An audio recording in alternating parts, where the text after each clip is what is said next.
Hey there. I'm excited to announce this to you today. This is what you've been waiting for in your spiritual quest. This is something I've wanted to do for a long time, and I'm finally ready to announce it that it's ready to go. It's the Grief to Growth Community Circle.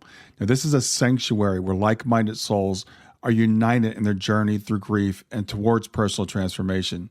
It's more than just a place. It's a beginning. It's a commitment to growth and understanding.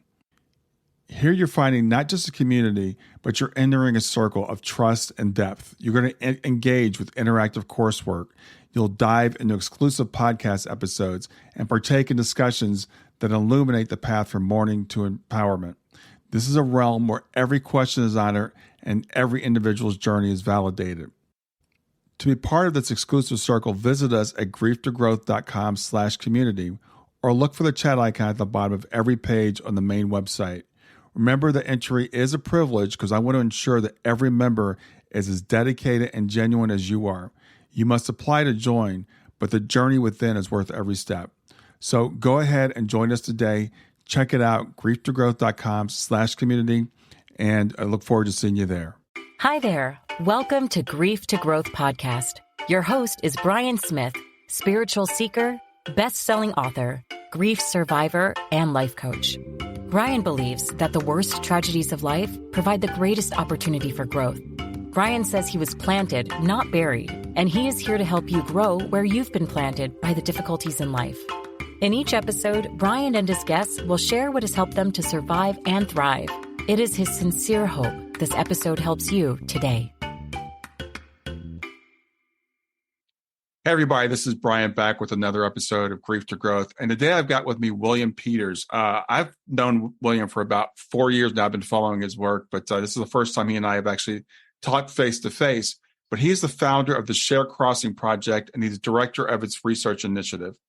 And what it is, it's a nonprofit that works to raise awareness and educate people about the profound and healing experiences that are possible for the dying and their loved ones. He's a global leader in shared death studies and end-of-life phenomenon. He conducts workshops and presents internationally. He's a psychotherapist specializing in grief and bereavement and started as a hospice worker with the Zen Hospice Project in San Francisco. He's had 2 NDEs and a variety of shared crossings that inform his perspective on death, dying, and the afterlife. William's work has appeared in the American Journal of Hospice and Palliative Medicine, Omega Journal of Death and Dying, and CNN News. His best-selling book is called At Heaven's Door, which shared journeys to the afterlife teach about dying and living better. And that was recently published by Simon & Schuster. We'll be talking about his book today. The website will be, I'll say this again later, but I'll just say it now while we're here, is sharedcrossing.com. So with that, I want to welcome to Grief to Growth, William Peters. Thanks for having me, Brian. Pleasure to be here. Yeah, I'm really looking forward to this conversation. As I was saying, I don't know that you knew it, but I've been following your work for a while. And we happened to run each other at a conference a couple of weeks ago.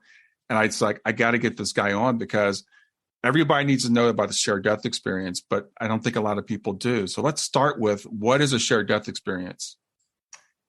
Yes. So a shared death experience occurs when somebody dies and a loved one, caregiver, or bystander, even often a healthcare worker, will report that they shared in the journey from this human life into the afterlife. Of course, that's going with the dying person. And this is experienced in a number of different ways. Sometimes it's just sensing, and they feel like they've just had this sense that a person's dying and they feel the journey, if you will. And then, but the most common way we have is that they actually witness and observe what we call death-related phenomena, which is seeing deceased relatives or participating in a life review of sorts, or seeing the light. Oftentimes, and the most common experience is the shared death experiencer sees the dying progressing along this journey. Now, there are a couple of features that are important in the SDE. The first one is that the dominant motif is journey. There has to be this sense of movement that the experiencer is sensing, feeling, observing, or in some cases actually accompanying the dying along this pathway. If it's not that, then it's another experience. Could be pre-death dream or vision, could be post-death vision or visitation, what have you. But that's the distinguishing element. Also, the shared death experience yields this sense of everything's about love. It's this kind of, the people that have these experiences will come back and say, it was all love and I understood everything. So we say it's love and understanding. And the phenomena are identical. If, we say identical because we haven't seen any phenomena in the SDE that don't appear in an NDE. So very similar phenomena.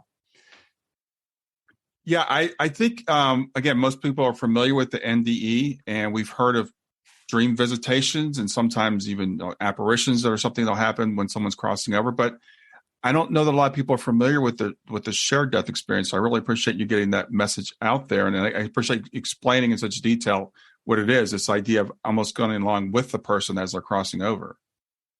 Yes, exactly. And that's why the bond is between the experiencer and the person dying is really important.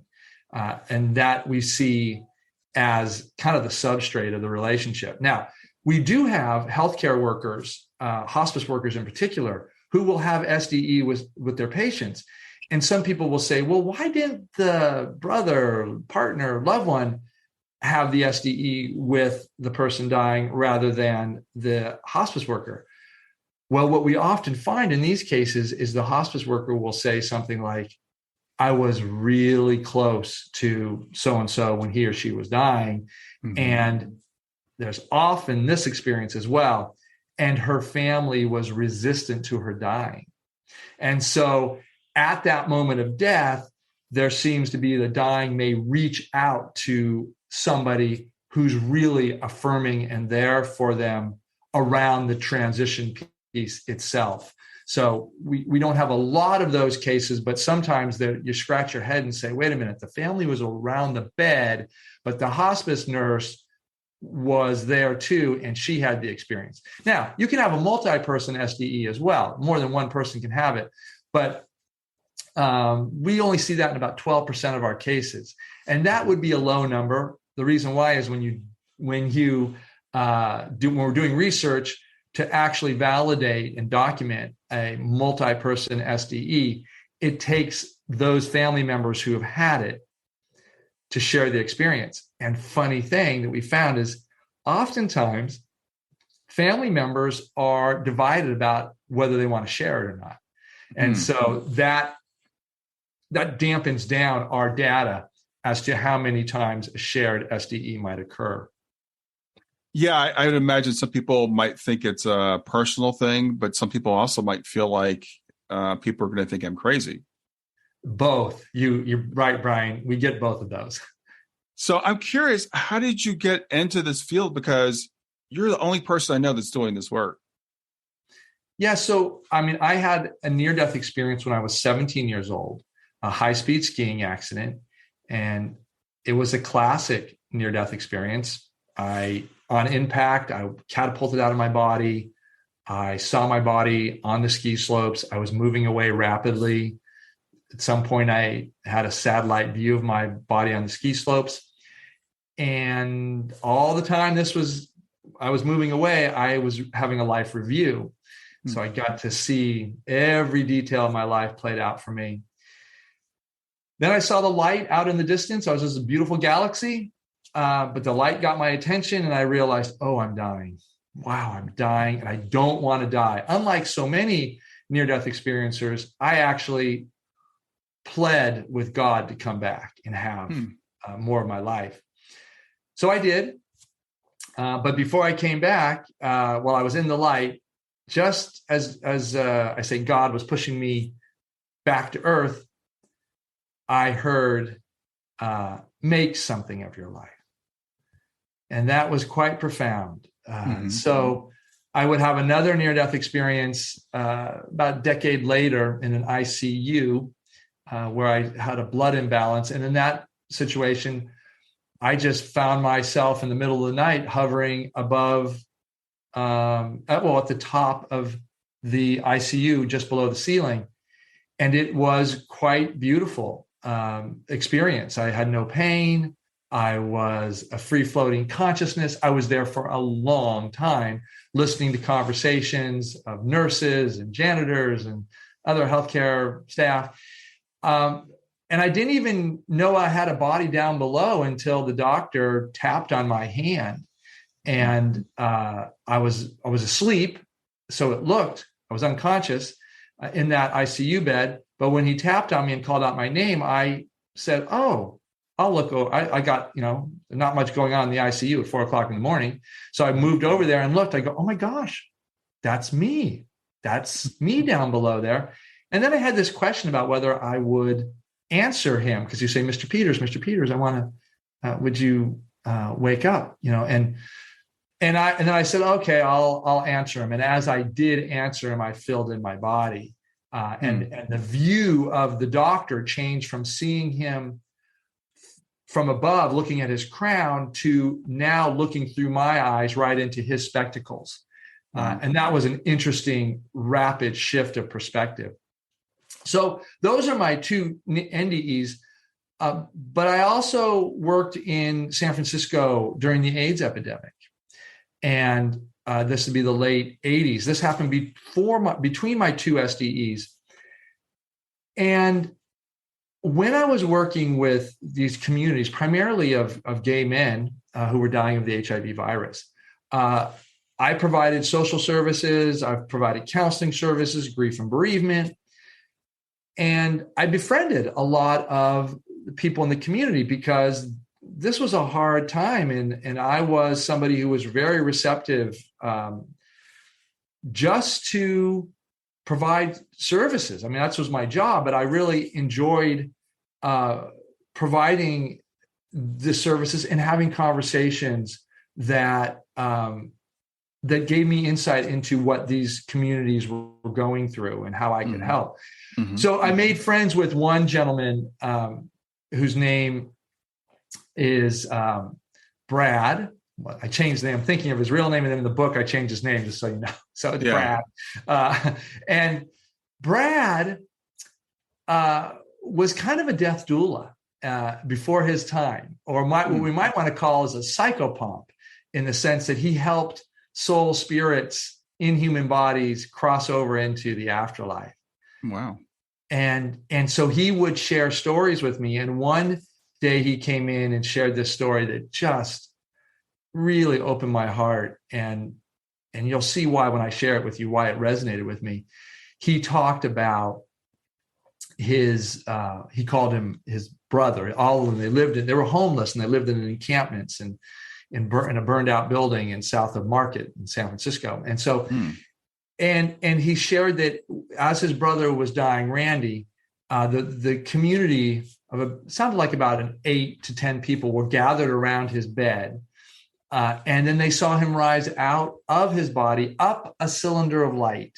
And as he got to the top of what sounded like the top of the room, he looked down at everybody, did Randy. He was healthy. He was happy. He was at peace. And he kind of bowed to everybody saying, thank you, thank you, thank you for caring for me. I love you. And I'll see you again later. And then he just bolted away. And so that experience had happened not more than a few hours before Randy came into my office, and he was quite emotionally moved by it. He was weeping as he shared the story. And when I heard it, I immediately remembered my own first near-death experience, about how I had risen out of my body and how I had seen that light, and how I ascended upwards. And so and he looked at me and he says, do you believe me? And I looked at him and I said, believe you? And it just struck me as so strange. It's like, well, of course I believe you. And it was such a natural response. Like, it made me think, people don't believe these experiences. So, I was only at that time 25, 26, 27 years old in that time period. And so I always had a sense for an afterlife. I grew up Catholic. Now, the afterlife that I learned about in the NDEs was radically different. But still, I just found it interesting that, and I would learn that. And in my research, Brian, this is what we see, is that people who have the SDE are very scared of sharing it. They'll often be in a hospital with someone dying, and they'll have the experience. And sometimes, many years later, they'll come and see me, and I'll say, well, have you shared this with anybody? And they'll say, well, I shared it with my partner or my best friend. And I'll say, well, how was that? And they go, well, they heard me, but it's, I wasn't like, they were like, tell me more. It was kind of like, and you started out our interview saying this very well. I think we know the SDE is just now coming into public awareness, and people are talking about this, and the mere, fact of your generosity to invite me onto your show here today suggests that there is increasing interest. But people are afraid to share these experiences, not all the time, but can be. We certainly find that in our interviews. About 39% of our interviewees will say that they feel some apprehension about either being dismissed, discounted, or ridiculed. Yeah. Well, we talked about, I think before we started recording, Raymond Moody kind of opened the door in the late 1970s for the near-death experience, even though people have been having them for thousands of years. The SDE, I can only think of one other person. I've had her on my program. Her name is Lisa Jones, I can say, because she's been on the program a couple of times. And I heard her tell her story. I can't remember if this was before I met you or after. And I'm like, I've never heard of anything like this. And for people that don't know, she accompanied her husband, who was passing, up to a certain point and saw like the whole family there waiting and him being announced, and the whole, and I'm getting goosebumps just as I say this, and the whole going home, and got to witness that. And I didn't even know that was a thing. Stay with us. We'll be right back. Hey there, something I want to tell you about today. My podcast platform, Buzzsprout, has recently made it easier for me to allow you to support me financially. Go to www.grieftogrowth.com/subscribe. That's grief2growth.com/subscribe. And once you're there, you can sign up to support me financially. Now, you can do it for as little as $3 a month, or of course, as much as you'd like. If you do that, you'll get access to bonus episodes, and you'll see those in the regular feed. They'll have a lock on them.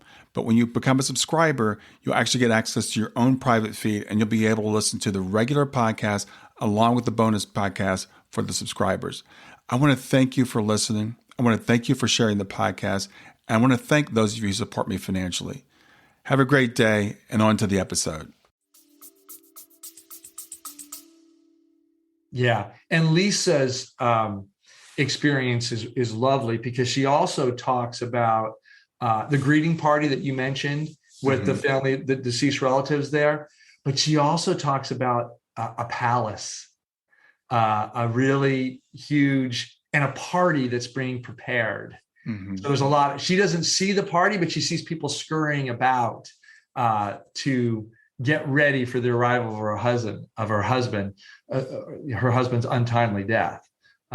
So yes, you are. I agree. I mean, I think, well, I can say this, that the interest in SDE and people's reaching out to me since my book came out, and which had only happened in January of this year, has been overwhelming. I mean, I am thankful that people are, genuinely interested in lots of interviews, lots of podcasts, lots of, good people like you who are in the know about, hey, what's of interest right now? What's trending in a positive way?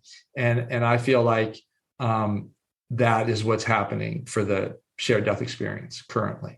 Well, I want to promote anything that promotes hope to people. So the SDE, STE, as in spiritually transformative experiences, out-of-body experiences, near-death experiences, that all point to the same thing, that we are consciousness living in a body temporarily. When the body dies, we go home, But the thing about the shared death experience that is, I think, kind of different from some of the other ones maybe is and the thing I love about your institute, I'm going to talk about this, is people can plan to try to facilitate a shared death experience, which I learned when I heard you speak 4 years ago at the AREI conference. So talk about that, because it's great to have these experiences, near-death experiences. You don't want to have this. I always tell people say, I'd like to have a near-death experience. Everybody I've talked to says you don't want to have one. But the shared death experience might be different. Well, yeah, and there's a key difference, obviously. A near-death experience is typically some sort of significant physiological stress. Doesn't have to be a brush with death, but most of them are. Mm-hmm. And a shared death experience is experienced by, like I said, a caregiver, a loved one, healthy in mind and body. And in 2/3 of the cases that we have found, and now, over 250 plus cases we've deeply analyzed, 2/3 of them are remote. So you're just doing your life, and all of a sudden, whoa, I'm thinking of Aunt Betty, and I'm seeing my grandmother and a lot of family members. And why am I seeing scenes of my life together with Aunt Betty? So this is people just cooking, and all of a sudden that pops into their mind. Mm-hmm. So they're clearly not harmful at all to anyone's health, and they're available to everyone. And that means because everyone we know is going to die, and we are too. So yeah. And I think you asked another question, Brian. I don't know if I answered it. Well, we're talking about the fact that people don't really know about this, but we're trying to do I'm trying to do two things with this program. One is to raise awareness on that, but also let people know how you can facilitate this, how you might be able to have it happening. Yeah. If you've got a loved one sometimes people go suddenly, nothing we can do about that. But if you have a loved one that is slipping away, is there something that we can do to maybe increase our chances of having one of these? Yeah. So I'm going to say a couple things. First is, the most basic thing you can do if you happen to be at bedside is, when somebody is dying, attune deeply to them. Close your eyes, breathe with them, gently place your hand somewhere. I like to put it on a pulse, because it really puts you in touch with how their internal organs are functioning. And you'll feel it slow down, or you'll feel it, do all sorts of changes towards stopping and go, so all sorts of, that's just a deep connection to that being. Mm-hmm. And like I said, clear, you don't have to so much clear your mind, but do really meditative breathing and allow yourself to go with whatever images appear to you, or thoughts that appear to you. And that's it. And that's the most basic way. And do we know how many that yields? No, because I know that that's the most simple way to do it.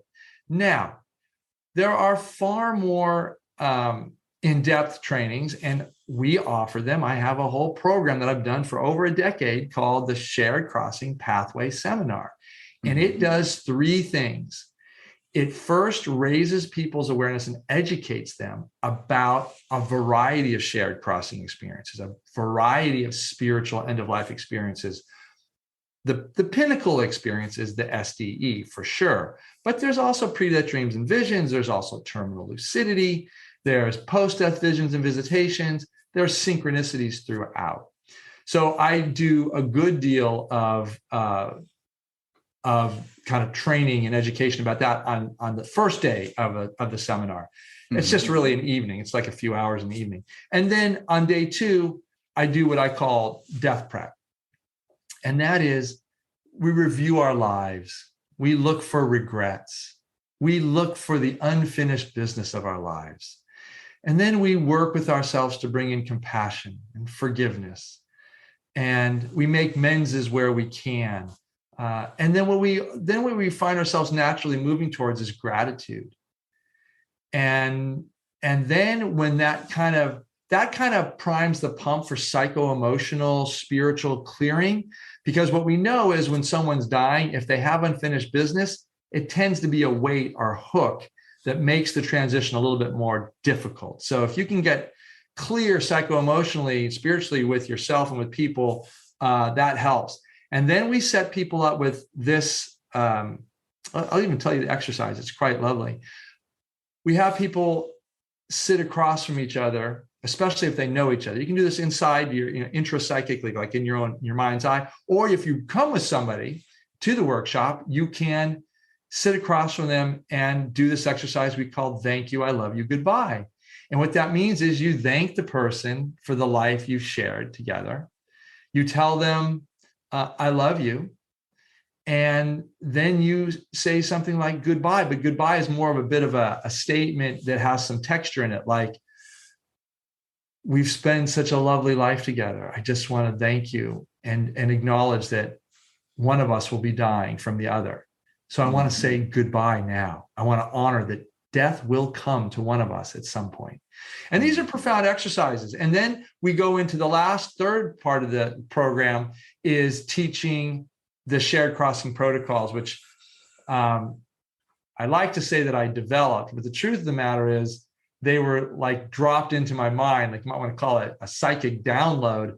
When I first heard about the shared death experience from Raymond Moody, I was so excited. I ran up to him and I said, Raymond, I've had these experiences and I think I actually know how to make them happen. And he laughed. He says, we don't know anything about how these experiences happen. I said, oh no, I think I know how to make them happen. He goes, well, do tell. And then later on at that conference we talked, but that day they dropped into my mind about some key, the landscape, which is not typically a visual landscape. It's more of an energetic landscape, but it's really trainable. And so I do guided visualizations with people, and I teach people how to call back to their surviving loved ones. So there's all these steps that we do in this workshop. And by the way, I do it both in person and online. Online, has been the impetus of the pandemic. Before, we used to always gather up in different places around the country, right, and do it. So yeah, that's a long-winded way of answering it. But the real point being is we find that we can train people in having certainly different types of shared crossings, because about 80 to 90% of our participants will get back to us within 6 months to a year and say, I had this, I had that. And it's anecdotal, but we're going to do a deeper dig on it coming up here. We're putting that questionnaire together. But the SDE itself, that kind of queen of experiences, if you will, about 25% to 50%. And I think I think we can do better with that, especially as there's more cultural fluency with the concept. Right. Once it gets more into our cultural DNA, so to speak. So when you're training people, are you training them from the perspective of being the witness or being the person crossing, or both? Both. Okay. Yeah, we go back and forth, and that's why we work in dyads. And as we know, you never know who's going to die first or second in our relationship. So we may think we know, but we do it both ways. Right. And there's a fair amount of what I call entrainment. So the more we do these guided visualizations and practices, the more a groove gets laid down in our, I think it's just our kind of neuropsychology, if you will. But here's another statistic that's very interesting. We found that 41% of our now 250 plus cases, 41% will have more than one SDE. So that tells you this is something that can be trained and acquired, and we run with that because that's the best news that we've heard. Because once people start having these, they really want to be around death, and they want to help people. They want to, they want to go into the afterlife with their loved ones. And who could blame them? Because it's really a beautiful, lovely, blissful, awe-inspiring experience. And as you're saying this, I'm getting goosebumps, and I'm just really energized, I guess, is for lack of a better word, because we see death as dark, as something to be feared. We see it as the end. And my whole mission is to break that, right? And if you like, when I think about Lisa's story and looking at her husband going off to this great adventure, and you're talking about this journey and this traveling, it's not the end for our loved one. It's like a whole new beginning that we're all going to go through. And that's what I love about what you're doing is it's just changing that perspective. Yes, it's birth into another dimension, which from all reports that we've had and others who study in this field tell us is far more desirable than being in the earth plane. The earth plane in the human realm is a pretty tough realm. It's, there's a good deal of pain and suffering. I don't need to tell you that, Brian. Right. You're well aware of that. Right. So, yeah, like I said, I think that I want to do anything I can to raise awareness of this, because when I heard you speak a few years ago, I'm like, this is something that people don't know. And when I heard your training on it, because that was a part that surprised me, is that we can learn to have this. And there's kind of a hierarchy, as you said. I was just talking with a neighbor the other day. Her brother passed away very recently. And she was telling me about 3 experiences she had. One was like she thought she kind of saw him out of the corner of her eye. And the other was a couple of signs where something in her house, kind of strange happened.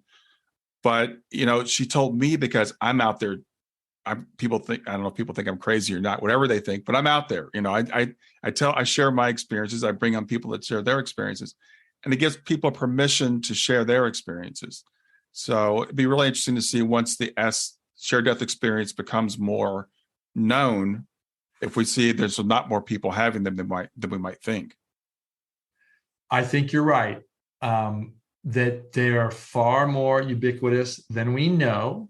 One of the most common experiences I have is I go to a conference, I'll give a talk, and afterwards, a few dozen people will come up to me and say, even walking down the hall at the last conference we were at, in Arizona there, Ryan, that was a big conference.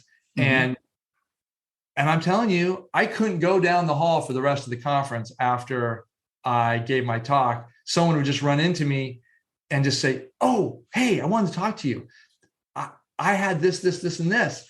And I just so appreciate that, because people, when they're saying it to me, they're not saying it with a sense of, hey, is this real or not? If they've heard me speak and I've done a little research themselves on it, they'll realize that their experience is indeed validated. They are affirmed, and they want to share it. And I love hearing it. So, but before hearing a talk of mine, typically, they didn't know they had one.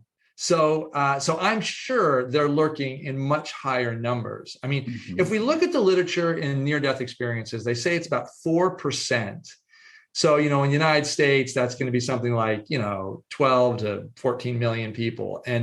But just think, that takes a near-death experience. But people are dying all the time. And if that veil opens, if you will, similarly at the NDE as an SDE, then there's a lot of opportunities to have an SDE for people. So I'm not making any predictions about what percentage of the American population it is, but it would certainly be higher than the NDE population.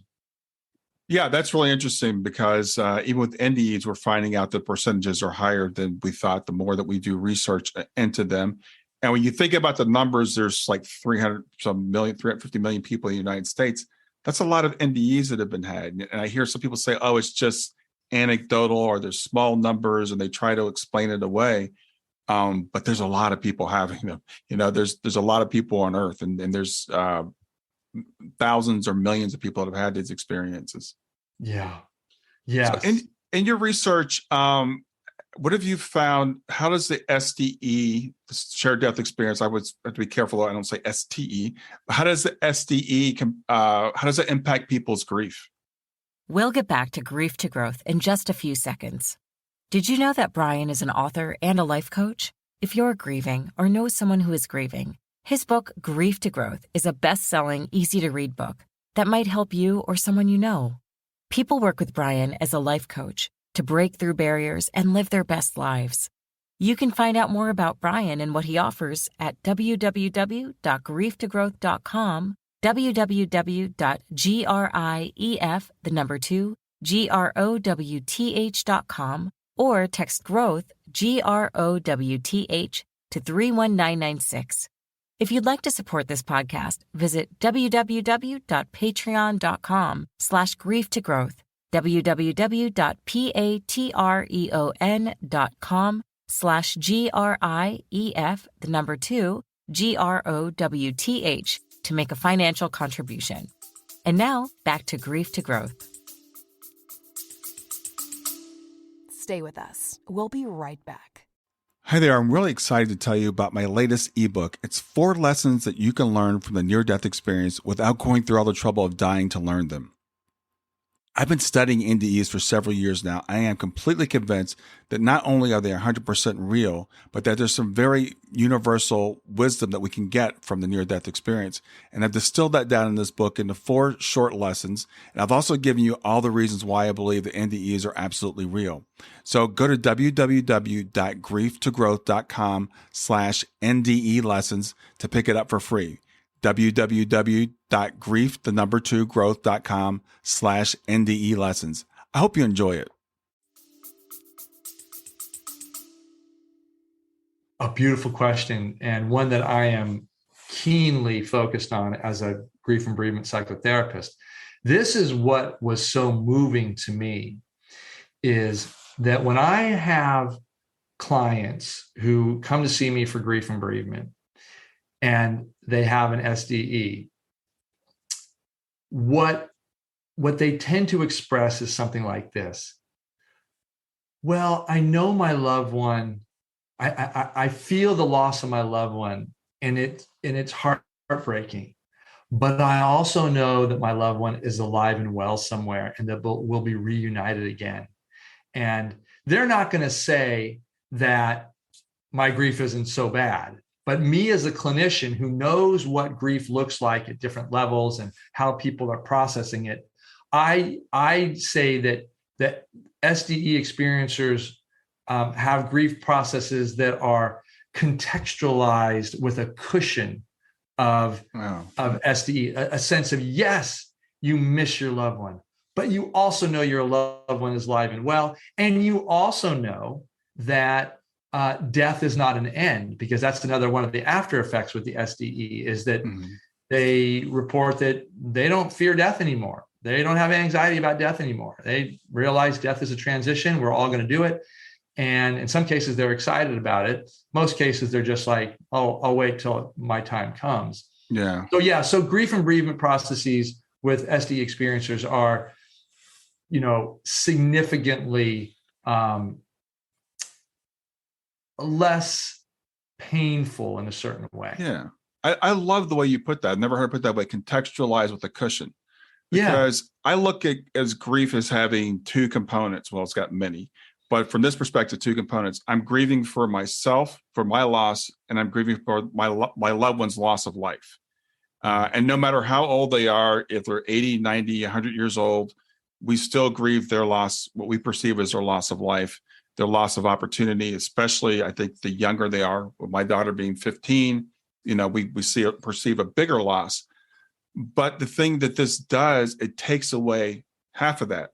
It doesn't mean that you don't grieve, but now you're grieving for yourself as opposed to grieving for your loved one.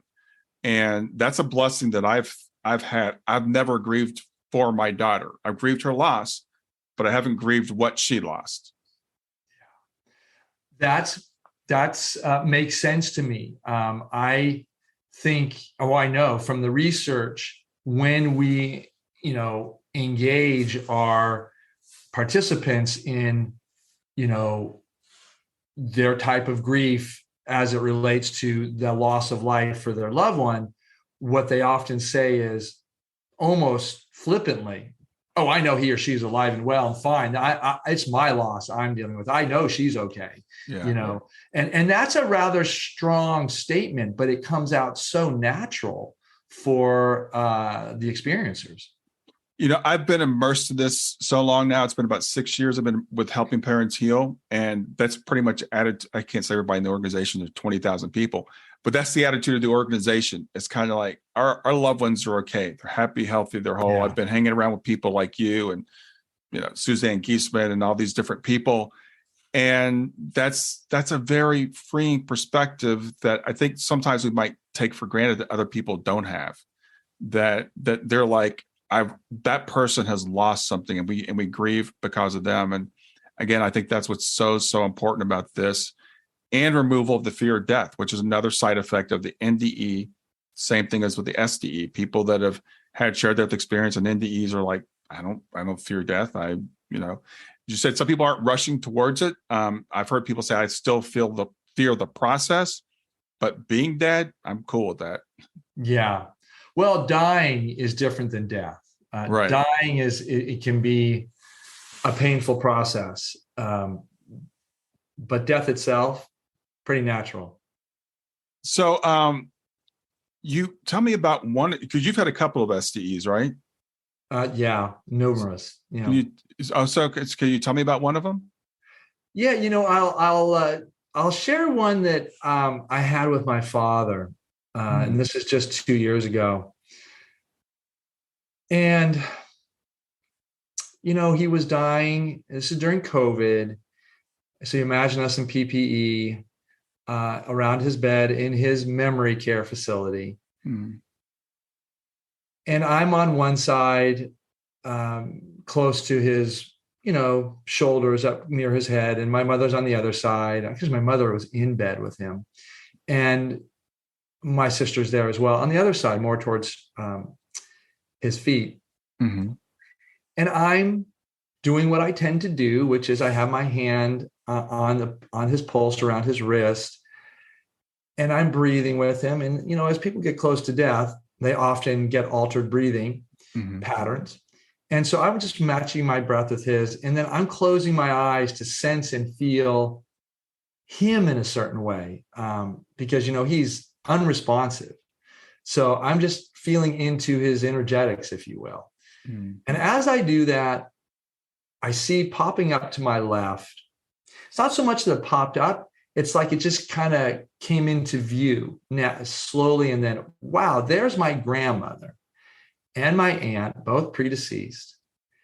And then there's this gentleman who's in a suit who I recognize as my grandfather, but I'd never seen him in my life. He died before I was born. And he runs over, it's kind of interesting, but he moves over from the foot of the bed over to my mother. And I say to my mother, hey, Grandpa Bill is moving over to communicate something to you.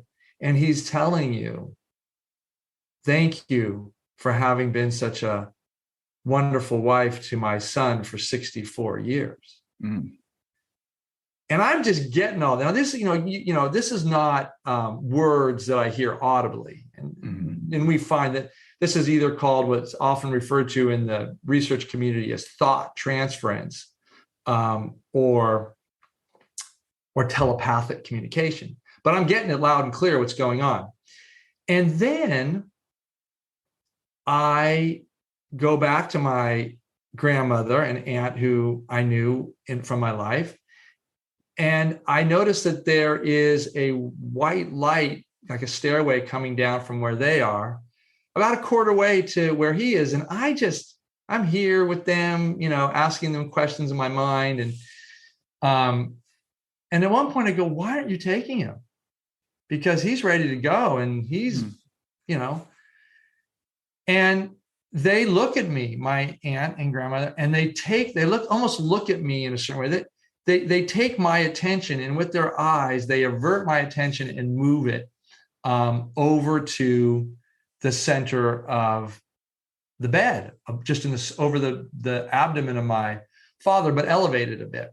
And at that point, I lock my energy with a being, a presence. I can't see it, but I feel it. And I start weeping. I'm like, oh my gosh, this is a being that I have labeled the conductor. This is that force in the shared death experience. It's not just in the shared death experience, but in the shared death experience, you get a glimpse at it, or at least an experience of it. This being is in charge of moving human spirit, soul's consciousness from a human body into the afterlife. And I felt this conductor. And as I felt it, I thought, oh, now I should, say that I've been fascinated with the conductor for a number of years. And I didn't think that in my father's death, I would even have an SDE, although I'm glad I did for sure. But the fact that I was kind of gifted this experience of the conductor was spectacular. And then, sometime later, my father transitioned. The conductor was just basically giving me a sense that we're getting there and don't worry about it. But the conductor is like kind of businesslike, it's not there for me. Seem to be managing a lot and waiting for the right time. Yeah. So yeah, that's an SDE. Yeah. Yeah. And there is a process to death. I don't know if you caught Julie Ryan's presentation at the Helping Parents Heal conference.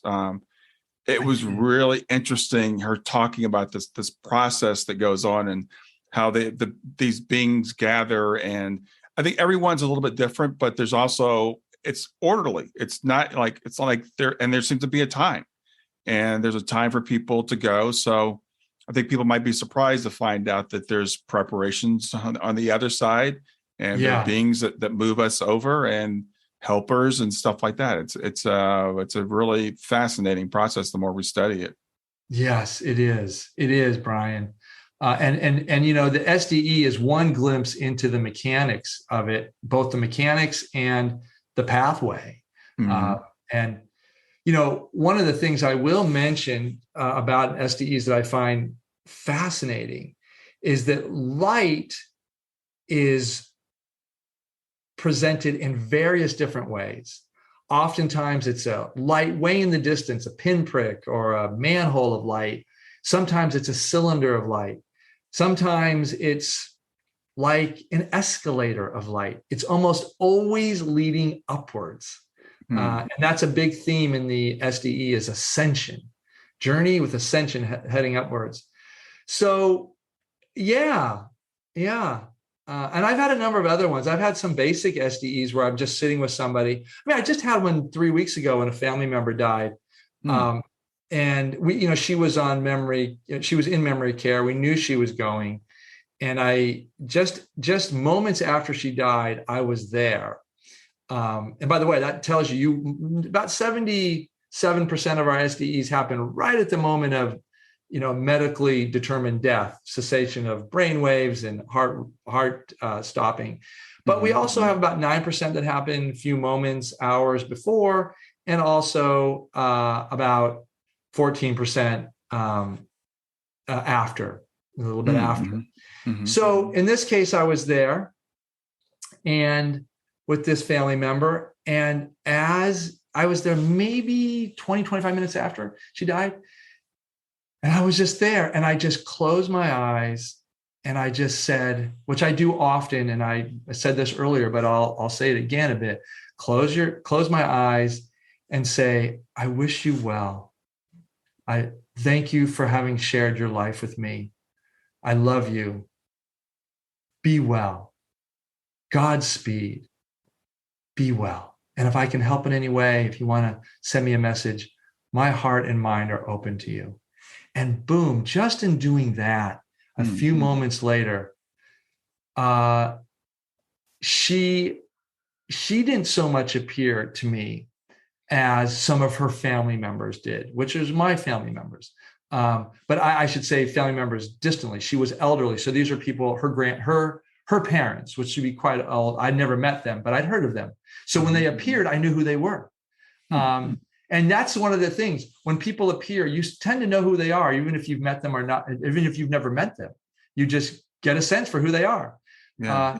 So yeah, that's just another one. But there are adepts with this, and I said that 41% will have more than one, and I've had probably a couple dozen. I don't know people who have had more than me, but I know there are. I think there are. I'll tell you who has. More indigenous cultures where they have shamans and such who I have had some conversations where I ask them about the SDE and they kind of look at me and say, "Yeah, of course, all the time." And I'm kind of, "Oh, okay." I'm just a little Western guy who's kind of way behind the times. I know the ancient wisdom hasn't changed for those who haven't lost it. So, yeah, I hope that helps give some texture to this. Yeah, absolutely, it does. I'm curious as a rational kind of person. I'm a chemical engineer, and NDEs are awesome. I love studying NDEs. What's really cool is the veridical NDEs, where there's some evidence that someone's witnessed something. Are there any veridical SDEs where people can say that they saw something that someone else can verify, or they know the moment of death who someone who was remote or something like that? Well, we do have a number of veridical around the time of death. Somebody will say, I had this. Well, they say it's a dream, but that's just what they call it. Because if they're sleeping and they have the SDE, they'll say, "Well, I was dreaming and," but they had the SDE, and when they corroborate the time later, they realize, "Oh my God, that was just at the time that so and so died." They got up, they looked at their clock radio, and boom, they record it and remember it. So yeah, we do have some of those. We also have some very interesting veridicals in terms of, like, here's a great one. This is from someone who's in my book as well, Sonia. You'll remember her because if your listeners do get a chance to go to the book, Sonia has a couple really beautiful SDEs. But in one, she talks about she's in Massachusetts and her good friend is dying in Santa Barbara. And she feels like she's put to sleep at around 7:00 or so in the evening. And she finds out that's just the time. Later, she finds out that's just the time that her friend Denny was dying in Santa Barbara. Oh, wow. But then interesting about this is the vision she sees of Denny, the dress she sees Denny in, later that month, she is looking in a catalog and she sees this dress and it just grabs her. And she says, "That's the dress Denny has on, and I've never seen that dress before."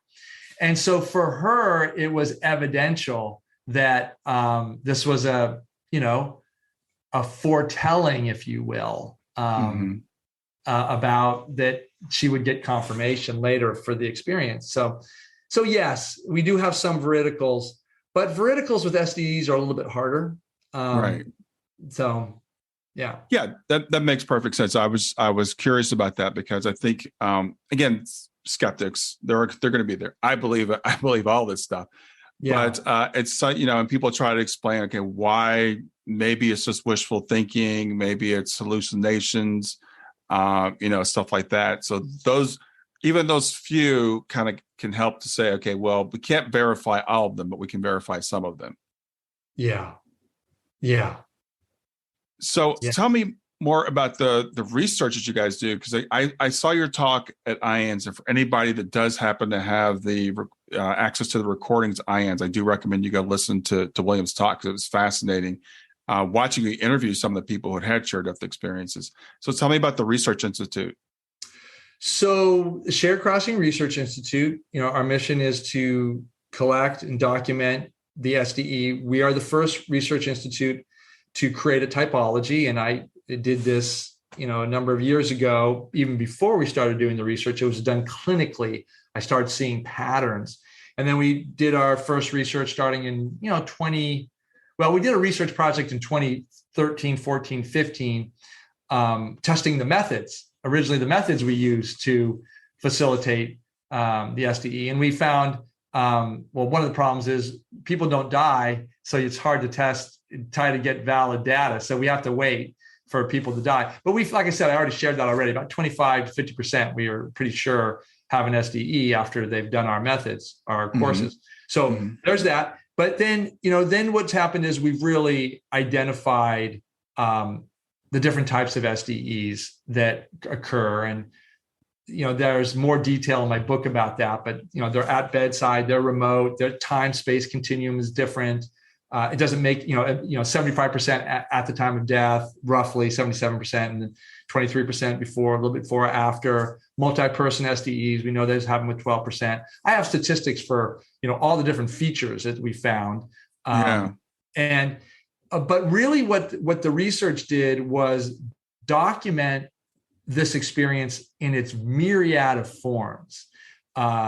You'll find that the SDE can happen in all sorts of relationships. A very common one is, and it's sad, is a mother and a son.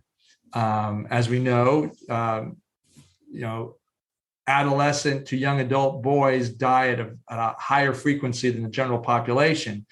And we have a lot of mothers, primarily through the organization that, Brian, you and I are both.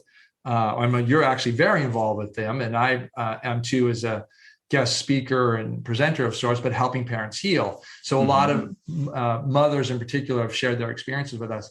But the research really points out not just the features of it, because there are some spectacular features when you think of people accompanying their loved ones into the afterlife and seeing deceased relatives and seeing elevated spirit beings and going to the light and coming up against a boundary and sharing in past life reviews. All this is spectacular phenomena that we've documented. But what is most important in the research is the therapeutic benefits. The fact that people who have an SDE will say, we know that our loved ones are alive and well. We know we'll see them again. I no longer fear death, and that their grief and bereavement is better. As we've said, it has a comfort, it has a cushion to it. As one person says, my grief was lightened by my SDE, lightened, right, which is an interesting word. And then people come back with some sort of psychic abilities and a renewed purpose for their life. You'll see all sorts of people changing their relationships in a good way, like maybe not changing them, but strengthening them or doubling down on what matters most for them.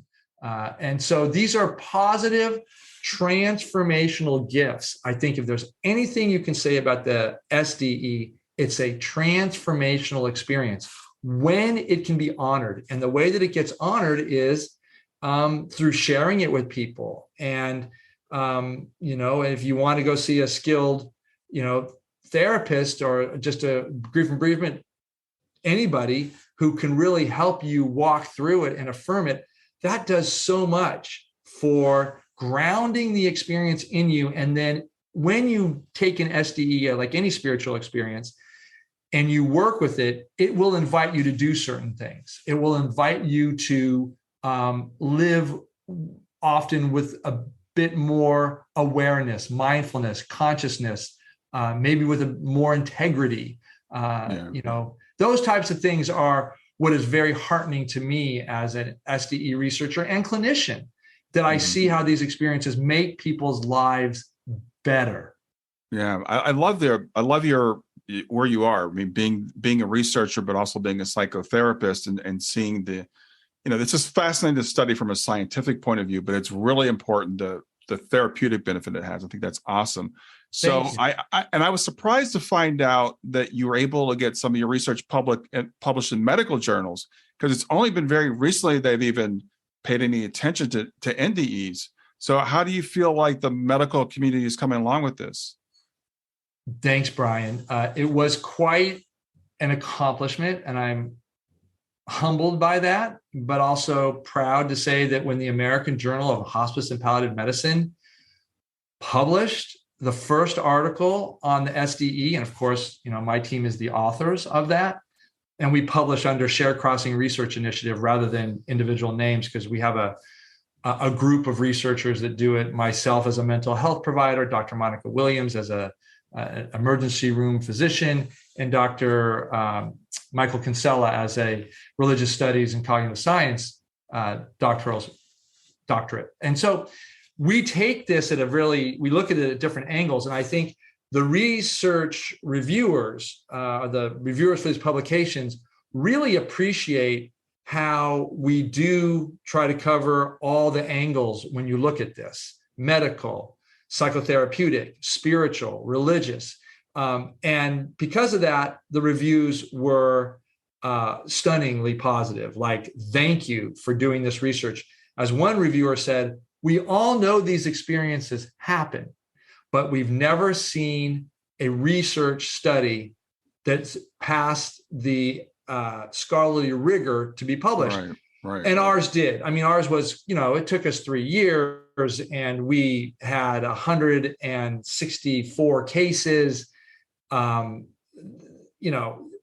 I applied my typology to all of it. So they really got to see what an SDE is, and the pattern now is well recognized. How is it being received in medical sciences? And you said this quite well earlier, Brian, that the uptake with anything new in medical sciences, especially something like an SDE or NDE, that challenges the medical sciences view of consciousness in relationship to the brain. As we know, the medical sciences assert that the brain produces consciousness. Both the NDE and the SDE cannot live in that paradigm. Right. So we have an idea of, non-local consciousness. And so that's a big hiccup that I think keeps a lot of medical doctors from publicly stating their affirmation for our work. Privately, I can tell you at conferences and such, healthcare providers of all kinds are like, thank you so much. Now I can, go to our rounds and our staff meetings and say, here's the article. We need to include this in our treatment protocols. Awesome. And no longer are we going to say things like, you've had a death hallucination, or you're just under a lot of stress. And no, I think increasingly those days are gone. That's awesome. But it's a slow road, and it depends on the region you are in the country. So, and that's why I say, I'll say to your viewers, if you can in any way talk about this experience, even if you haven't had it, talk about it with your friends and family, and you'll find that people will say, oh, I think I might have had that. Mm-hmm. So, get the word out. Well, I want to say congratulations on the medical journal, and congratulations on the book published by Simon & Schuster. That's another big accomplishment. So I want to give the name of the book. We're running short on time, but I want to give you time to talk about your book. So, and the title I want to get into the show, it's At Heaven's Door, with shared journeys to the afterlife, teach about dying well and living better. So tell me about your book. So the book really covers 28 shared death experiences from our research. And we have a large library of these cases. And I really try to tell the stories from a real human perspective. I stay away from the woo-wee because I don't believe the gift of the SDE is the spectacular phenomena. It is spectacular. It is awe-inspiring. But the real power and value is in the connection that endures through death and beyond. It's that ongoing relationship and that sense that my loved one is still alive and there still is relationship. And then it becomes the work of the individual griever to decide how they want to shape and proceed and negotiate that relationship. So I do use a variety of different relationships. There's mothers and sons, there's spouses, there's best friends, there's healthcare workers, all sorts of different relationships that are all flavored differently. And at the end, my hope is that people come away with the sense of, wow, death is a lot more than I thought it was. And there's a lot more going on here. And there's a lot of beauty and love and understanding that comes when I can welcome death into my life and into my family. And I can allow myself to be transformed by these experiences. Yeah. Wow. As you said, that welcome death into our families. It's like people are like, no, we don't want death. We want to keep death away. That's a bad thing. But, I have aging parents. I was telling you before, I think we started recording, my wife's, we've gone through this with her parents. And you mentioned the memory unit. So I go there and I see people losing who they are because their brains are failing them, not losing who they are because we're always whole on the other side, but physically that attachment is kind of wearing away. And there's a time for all of us to go. And it's really great when you can look at it as not a bad thing, when you can look at it as a next step in a journey. Yeah. So I thank you for doing what you're doing. It's really awesome. Well, Brian, thank you for honoring and acknowledging my work, because it's the first decade of this was largely in obscurity and fighting perceptions of woo-wee. And this is not woo-wee. This is 100% human. We are all able to have this experience. Yeah, I can only imagine how hard that must have been. So again, I appreciate your persistence. And I know you kind of touched on it earlier, but you do some training in this. So tell people what the training opportunities are. Yeah, thanks. I did mention the pathway training earlier. And it's, if you go to sharedcrossing.com and just go to, it's either programs or discover, you'll see that we offer this pathway program online and in person. Before the pandemic, different groups or retreat centers would host me, and they would sponsor me. And so if you have people that want me to come out and do this, it usually takes a dozen or so people to make it worthwhile. Mm-hmm. But yeah, this is the training that basically gives people the capacity through practices to enable a shared death experience and other shared crossings. Can we guarantee that an SDE is going to happen? No. I've already said about 25% to 50% of our people report having them. Mm-hmm. And I think the training itself, it's a seminar, is so moving for people, because it's rare that you get to be with people who are talking so openly about their views of death and dying, what they want of it, what's possible, reviewing their lives together, talking about their death experiences, talking about their fears, and quite frankly, choreographing the death they want with their loved ones, and including a shared death experience or other shared crossings. Yeah, I could see the training being worthwhile. Whether you having a shared crossing would be awesome, of course, but just that training, it's just like, I've talked to people and they've asked me about my perspective on death. And I was talking with someone just the other day, and this guy actually has OBEs often. He goes out of the body and he helps people cross. And we were talking, I said, I don't have a fear of death anymore. And he said, well, why is that? Have you had out of body experience? I said, no. So have you had a near-death experience? I said, no. But I've been studying near-death experiences for about 30 years. And there is people, and Ken Ring did this research, people that study near-death experiences can have some of the same benefits. And I'm sure the same is true with the shared death experience. And just talking about these things, and it just changes your mind. It changes your brain about the way you look at it. It does, Brian. And you brought up Ken Ring, who was dedicated to educating people about the NDE for its therapeutic benefits. And the term that Ken and others coined was the benign virus. Yeah, I love that. And the SDE is the same. One of the things, experiences I love, is at the end of a pathway training, we gather up for a picture and, we hug and say goodbye and everything. But as we're doing that, I just say, how do you guys feel about death and dying now?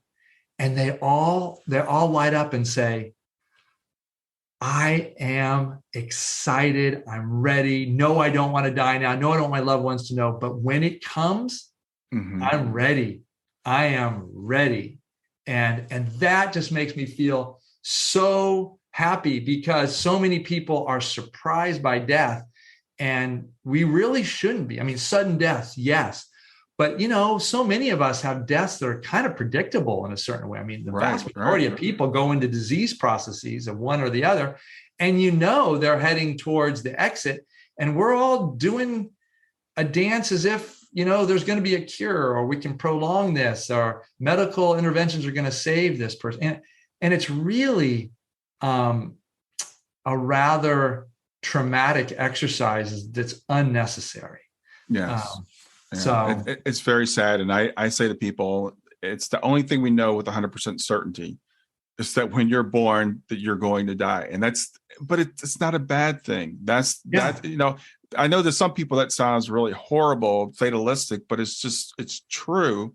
And we might as well embrace it. And there's so much good, so I thank you for being here. We're a little bit over on time, but William, it's been really enjoyable getting to know you. It's been fascinating. I hope more and more people come to Shared Crossing and find out what this is all about. Thank you. And I have one thing, if your viewers have read my book or are going to buy the book at some point, write a review, because so many people come to Amazon or, Barnes and Nobles or wherever you go.